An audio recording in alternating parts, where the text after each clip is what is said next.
नमस्ते दोस्तों, मेरे चैनल में आपका स्वागत है।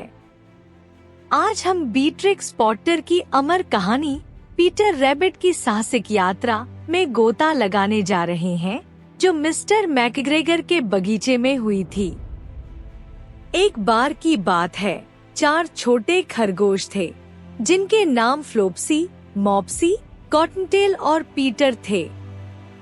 वे अपनी माँ के साथ एक रेत के टीले में एक बहुत बड़े फर के पेड़ की जड़ के नीचे रहते थे। एक सुबह मिसेज रैबिट ने अपने बच्चों से कहा कि वे खेतों या गली में जा सकते हैं, लेकिन मिस्टर मैकग्रेगर के बगीचे में नहीं जाना।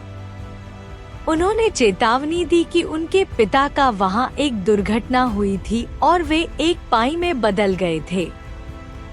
फ्लोप्सी, मॉप्सी और कॉटनटेल, जो अच्छे छोटे खरगोश थे, काले जामुन इकट्ठा करने के लिए गली में चले गए। लेकिन पीटर, जो बहुत शरारती था, सीधे मिस्टर मैकग्रेगर के बगीचे की ओर दौड़ा और गेट के नीचे से निकल गया। सबसे पहले उसने कुछ सलाद और फ्रेंच बीन्स खाई और फिर उसने कुछ मूली खाई और थोड़ी बीमार महसूस करते हुए उसने अजवाइन खोजने का प्रयास किया। लेकिन खीरे के फ्रेम के अंत में उसे कौन मिला? Mister McGregor. मिस्टर मैकग्रेगर ने छलांग लगाई और पीटर के पीछे दौड़े, एक रेक लहराते हुए और चिल्लाते हुए, चोर को पकड़ो। पीटर बहुत डर गया। वह पूरे बगीचे में भागा, क्योंकि वह गेट का रास्ता भूल गया था। उसने अपने जूतों में से एक को गोभी के बीच और दूसरे को आलू के बीच खो दिया। जूतों को खोने के बाद वह 4 पैरों पर भागा और तेजी से भागा, ताकि वह पूरी तरह से बच सकता था अगर वह दुर्भाग्यवश एक करोंदा जाल में नहीं फंस गया होता और उसकी जैकेट के बड़े बटनों से पकड़ा नहीं गया होता। वह एक नई नीली जैकेट थी जिसमें पीतल के बटन थे।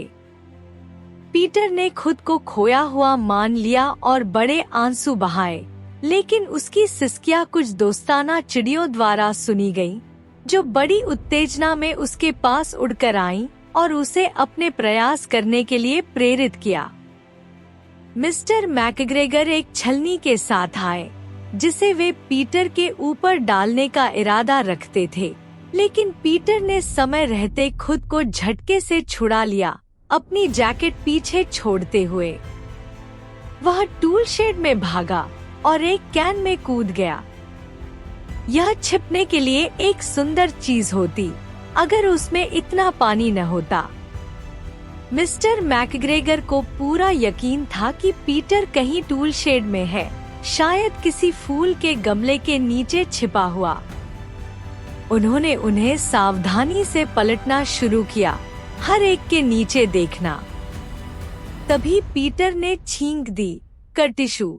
मिस्टर मैकग्रेगर तुरंत उसके पीछे पड़े और पीटर पर पैर रखने की कोशिश की, जिसने एक खिड़की से छलांग लगाई, 3 पौधों को गिरा दिया। खिड़की मिस्टर मैकग्रेगर के लिए बहुत छोटी थी और वे पीटर के पीछे दौड़ते दौड़ते थक गए थे। वे अपने काम पर लौट गए। पीटर बैठ गया आराम करने के लिए। वह हाँफ रहा था और डर से कांप रहा था और उसे बिल्कुल भी पता नहीं था कि किस दिशा में जाना है। साथ ही वह उस कैन में बैठने से बहुत गीला हो गया था। कुछ समय बाद उसने इधर-उधर घूमना शुरू किया, धीरे धीरे चारों ओर देखते हुए। उसे एक दीवार में एक दरवाजा मिला, लेकिन वह बंद था और उसके नीचे एक मोटे छोटे खरगोश के लिए कोई जगह नहीं थी। एक बूढ़ी चूही एक पत्थर की दहलीज पर अंदर बाहर दौड़ रही थी, अपने परिवार के लिए मटर और बीन्स जंगल में ले जा रही थी। पीटर ने उससे गेट का रास्ता पूछा, लेकिन उसके मुंह में इतनी बड़ी मटर थी कि वह जवाब नहीं दे सकी। उसने केवल सिर हिलाया। पीटर रोने लगा। फिर उसने सीधे बगीचे के पार रास्ता खोजने की कोशिश की, लेकिन वह और अधिक उलझ गया। उसने देखा कि एक सफेद बिल्ली कुछ सुनहरी मछलियों को घूर रही थी। वह बहुत बहुत स्थिर बैठी थी, लेकिन कभी कभी उसकी पूंछ का सिरा हिलता था जैसे कि वह जीवित हो। पीटर ने सोचा कि उसके साथ बात किए बिना ही चले जाना बेहतर होगा। उसने अपने चचेरे भाई छोटे बेंजामिन बनी से बिल्लियों के बारे में सुना था। वह टूल शेड की ओर वापस चला गया, लेकिन अचानक उसके बहुत करीब उसे एक कुदाल की आवाज सुनाई दी, scratch scratch scratch scratch. Peter झाड़ियों के नीचे छिप गया, लेकिन क्योंकि कुछ नहीं हुआ, वह बाहर आ गया और एक पहिए वाले ठेले पर चढ़ गया और झांकने लगा। सबसे पहले उसने देखा कि मिस्टर मैकग्रेगर प्याज खोद रहे थे। उनकी पीठ पीटर की ओर थी और उनके परे गेट था। पीटर पहिए वाले ठेले से बहुत चुपचाप नीचे उतर गया और जितनी तेजी से वह जा सकता था दौड़ने लगा, कुछ काले करंट की झाड़ियों के पीछे एक सीधे रास्ते पर। मिस्टर मैकग्रेगर ने उसे कोने पर देख लिया, लेकिन पीटर को कोई परवाह नहीं थी। उसने गेट के नीचे से निकल गया और अंत में बगीचे के बाहर जंगल में सुरक्षित था। मिस्टर मैकग्रेगर ने छोटी जैकेट और जूते को कौवों को डराने के लिए एक बिजूका के रूप में लटका दिया।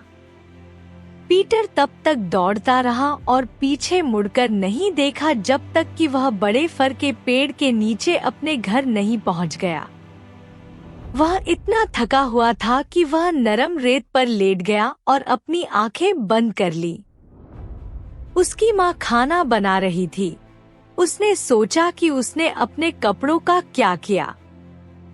यह दूसरी छोटी जैकेट और जूते की जोड़ी थी जो पीटर ने एक पखाड़े में खो दी थी। मुझे यह कहते हुए खेद है कि पीटर शाम को बहुत अच्छा नहीं था।